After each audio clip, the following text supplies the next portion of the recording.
રોજિંદા શાકથી કંઈક અલગ જ ચટાકેદાર સરગવાની શીંગનું લોટવાળું શાક. જો એકવાર બનાવશો તો વારંવાર બનાવવાની ફરમાઈશ આવશે. નાના મોટા બધાને ભાવે એવું. અને સરગવો એટલે વિટામિન્સ, મિનરલ્સ, પ્રોટીન, ફાઇબર બધાનો એવો સંગમ. અને ચણાનો લોટ આપે ભરપૂર પ્રોટીન. તો આ શાક બનાવશો એટલે બેલેન્સ ડાયટ તો ચોક્કસ થશે જ. 4 થી 5 સરગવાની શીંગ લીધી છે, જેને સારી રીતે ધોઈ લઈએ અને આ રીતે જોઈએ એટલી સાઇઝના ટુકડા કરી લઈએ.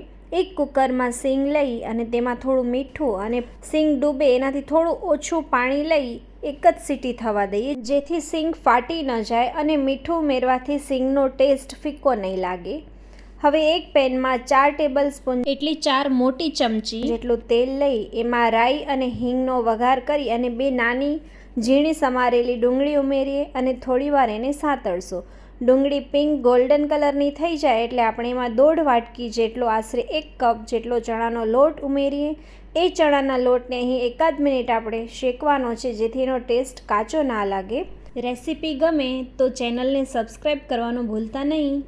લોટ શેકાઈ ગયા પછી એમાં આપણે 1 વાટકી છાશ ઉમેરશું અને સારી રીતે મિક્સ કરી લઈએ, જેથી ગઠ્ઠા ના રહે.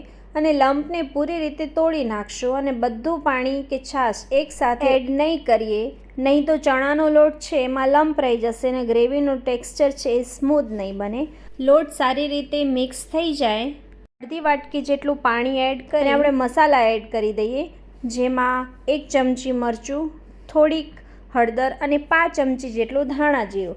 ધાણા જીરું સ્કીપ પણ કરી શકાય. અને થોડું મીઠું એડ કરી અને સારી રીતે આપણે મિક્સ કરી લઈએ. આ સ્ટેજ ઉપર આપણે ગ્રેવીને એકદમ જ સ્મૂધ ટેક્સચરવાળી બનાવવાની છે, કોઈ પણ જાતના લંપ ન રહે. જેમ જેમ પાણી એડ કરશું એમ એમ લોટ છે એ ફૂલતો જશે.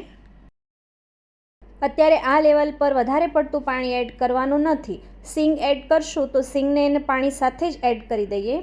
બાફ્યા પછી તેના પાણીનો ઉપયોગ પણ ગ્રેવીમાં જ કરવો, કારણ કે ઘણા ખરા પોષક તત્વો પાણીમાં ભળી જતા હોય છે. આ પાણીને ફેંકી દેવાને બદલે એનો ઉપયોગ કરવાથી શાકનો સ્વાદ અને પોષણ બંને જળવાઈ રહે છે. હવે આપણે હળવા હાથેથી મિક્સ કરી લઈશું અને ધ્યાન રાખશું કે શીંગ તૂટે નહીં. હવે આ શાક જેમ જેમ ઠંડુ થાય છે એમ ઘટ્ટ થતું જાય છે.